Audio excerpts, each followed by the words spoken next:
This is Smooth 98.1. Love music, love life on a hump of the week, Wednesday morning. You're listening to the Smooth Breakfast. Yes, the smoothest start to your day. Ayokunmi right here, ready to get into the world of business on Business Express. Welcome, welcome, welcome along to the ride. You can join us on the conversation, as always, by sharing your thoughts with us on WhatsApp 0809 440 981 That is the WhatsApp number. Also streaming out there on YouTube. You can find us at Smooth 981 FM Lagos. Smooth 981 FM Lagos. Welcome along to the show this morning. We're going to be talking about the aviation sector specifically. And hey, 2 years later, Emirates Airlines returns to Nigeria. I mean, it has been quite a bit. 2 years is a bit of a time, and Emirates finally back in the country. And joining me this morning to unpack it all and give us the lowdown of how all that went down is Chinedu Eze. He is an aviation editor at the Thisday newspaper. Very good morning to you, Chinedu. Great to have you on Business Express. Good morning. Thank you for having me.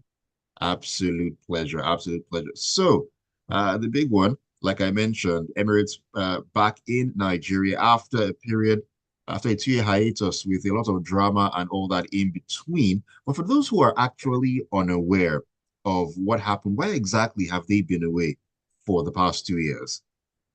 There are two major reasons. First was diplomatic. There was after the lockdown or after the COVID-19 lockdown, Mm, resumed operation.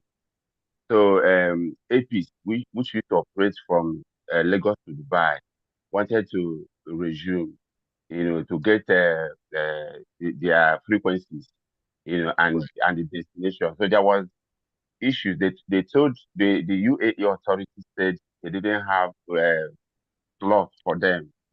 So the federal government reacted. It was a reciprocity kind of diplomacy. They reacted and said, okay, if you're not going to allow our own airline to operate in your domain, okay, we are also not going to allow you to operate in our own domain. No, there was this impasse, diplomatic impasse. But okay. the reason they gave was that Nigeria owed them. There was this capital that the revenues of foreign airlines were not being repatriated due to Exactly. issues Nigeria had with dollars, scarcity of dollars. The situation that had been, corrected since the money all the airlines have been paid. So these are the two major issues why they stopped operation. But they themselves cited not being able to repatriate their revenue. Okay, interesting thoughts there. Now, okay, so that has been all sorted out. They are back, resumed operations. Now, the big Yes, question is, who is the big winner here? Who benefits more? Is it the airlines Emirates, or is it Nigeria, or is there a mutually beneficial, you know, thing here? Is it a win-win for both parties? yeah, you can say it's a win-win in a way because first of all, Nigerians like to go to Dubai. They like to fly to Dubai. Nigerians Mm, have a lot of investments in Dubai, and Dubai has become a kind of entry point. So a lot of things happen in Dubai economically. So before their resumption, there has not been direct flights to Dubai from Nigeria.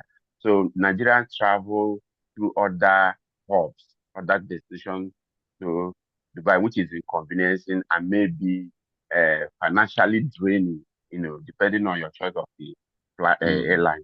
Yeah. So now with a direct flight between Dubai and Nigeria, I think it's an economic boost in a way, and it is more convenient. And in reciprocity too, we're expecting APs to also resume operation when they are ready, from Lagos to Dubai. So it's a win-win. It's a win-win. okay, a win-win. I mean, that's the sort of thing we want to hear. At least something is going to come out of it on the Nigerian end, which is something that we definitely, definitely need. But I'm just curious here. I mean, within that period where Emirates were out, were not flying the Nigeria to Dubai. route. I mean, were there any airlines in Nigeria with the capacity that could have filled that void and flown that route directly to Dubai? Yes, all the airlines, like if you want to go to Dubai, before Emirates resumes, you can go to London and connect Dubai from London. You can go to Addis Ababa with Ethiopian Airlines and connect. You can go with Qatar from Doha and connect to Dubai. You can. That's why I say that you have to before this direct flight. Travelers go through other hubs, airline hubs, in different parts in the Middle East, in Europe, you know, before they will connect. But now you can just board a flight in Lagos and land in Dubai. All right, interesting. So there was I'm just curious, just very curious here. So there were no Nigerian airlines that could have filled that void, maybe even temporarily. No Nigerian airline because there was no, of course, for Nigerian airline to go to Dubai, they have to get approval to fly to Dubai. That's why I cited diplomatic issues. So as Mm. Emirates is not coming to Lagos or to Nigeria, no Nigerian airlines have been going to Dubai. All right, fantastic. Now let's take this a little further here. Now I know that we know that recently Air Peace began flights to London. It was such a big deal at that point in time, and it just makes me wonder if Nigeria's domestic airlines actually have the capacity to add international routes on a more regular basis, and what exactly would that even do for the demand for FX, which is currently needed by these foreign airlines? Yeah, this is a very good question. One is that before now, before now, the Nigerian government policies were kind of did not favor development of domestic airlines. They seem to favor foreign airline operating into Nigeria. But under the Tinubu administration, under the current minister, he's now developing a procedure and process and program to encourage Nigerian airlines to boost them. You heard about the Cape Town Convention, where Nigerian airlines can easily lease aircraft or even buy aircraft. So those Okay. things we are not encouraging before now. So the Nigerians, they will say that they don't have capacity, but there was no incentive. You know, in other countries, the priority most other countries, the priority is your domestic airline. You empower them. So let me just practically say they were not empowered. There was this preference for foreign airlines operating to Nigeria. But with what is happening now, you see the London, Lagos flights of APs. It Mm. means that you can pay naira and buy your tickets. And the Nigerian airline will not repatriate your naira, your dollars from Nigeria. But if you are a foreign airline, you may even buy your ticket in naira, but the central bank will have to give the airline dollar equivalent, which it will repatriate. So the demand for dollar, you know, increases when foreign airlines are operating in Nigeria. So if we have domestic airlines now, it will kind of reduce the number of dollars that are taken out of the country. I'm just trying to simplify it. I understand perfectly what it is that you mean. Okay, okay, so that makes a whole lot of sense. Now let's bring this to the domestic front here. Now let's talk about ticket prices because I remember I think it was a couple of days ago I just playfully decided to check out prices from local prices of tickets Lagos to Abuja and all that, and the numbers that I was seeing for a round trip were just making my head feel all dizzy. Now Nigerians have been complaining about the increase in ticket fares for flights. Is fuel the biggest issue in this?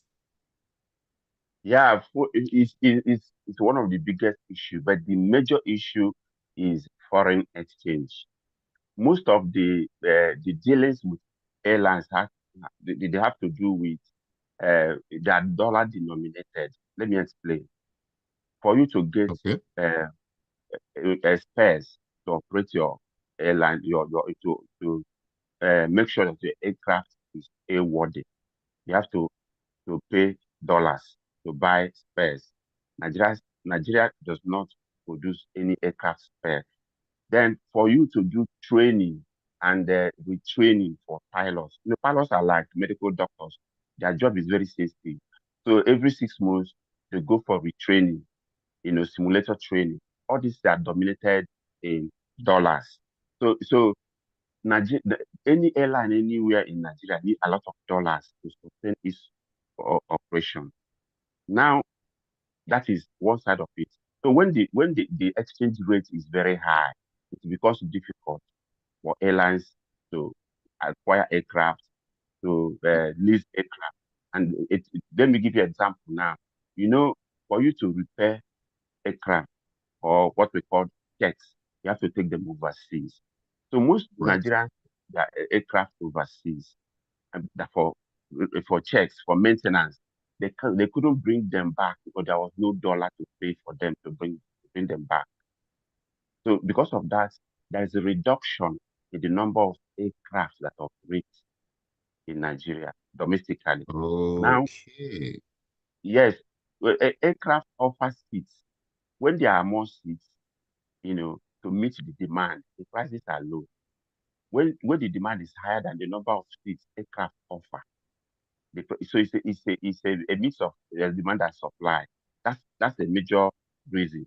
Then fuel, yes, the cost of fuel also affects uh, the cost of operation because they now they are buying it at 1,000 something per liter. That's aviation fuel. You have to put that into the ticket so that you'll be able to recover your expenses. So there are two major things. One is paucity or low capacity. As no, the Okay. available seats are limited. Then number two is the high cost of aviation fuel. All right. Different things causing all these issues. All right, Chinedu, it's been an interesting morning. But before I let you go, I need to ask this question very quickly here. Should we actually still pursue a national carrier, or do we just put our hands in the air and say, we're not doing, just leave it, leave it alone? What do you think? Sincerely, Nigeria is a very corrupt country. Ah, Government, yes, government cannot run a national carrier because for you to say it's a national carrier, the government has to have some stakes in it. And once there is government stake in it, it's not going to run well. It's just a matter of time. The National Assembly will start making policies that Nigeria should increase their stake in the national carrier. And hmm, before you know it, they start flying without paying. So, you know what happened to Nigeria Airways. So sad what, story. what many countries do now is that they do flag carrier, they empower their airlines run by investors. Just like as we have uh, Ibom Air, it's run well, APs, United. So what the government should do is to empower them. But if you say government, Nigerian government, I'm not talking about any other government, but Nigerian government, Hmm. having a stake in an airline, it will be abused over time. So that's why, personally, and many Nigerians do not support a national carrier. All right, thank you for that clarity. I've been talking with Chinedu Eze this morning, an aviation editor at Thisday newspaper. Thank you so much, Chinedu, for joining me on Thank you. Business Express this morning. Hope you have a great Wednesday. You're welcome. Thank you. All right. All right. Absolute pleasure. Thank you for being a part of Business Express this beautiful Wednesday morning on Smooth 98.1. Smooth Breakfast will continue. There's more great music coming your way as we get set to get into the papers on Freshly Pressed at 7:30.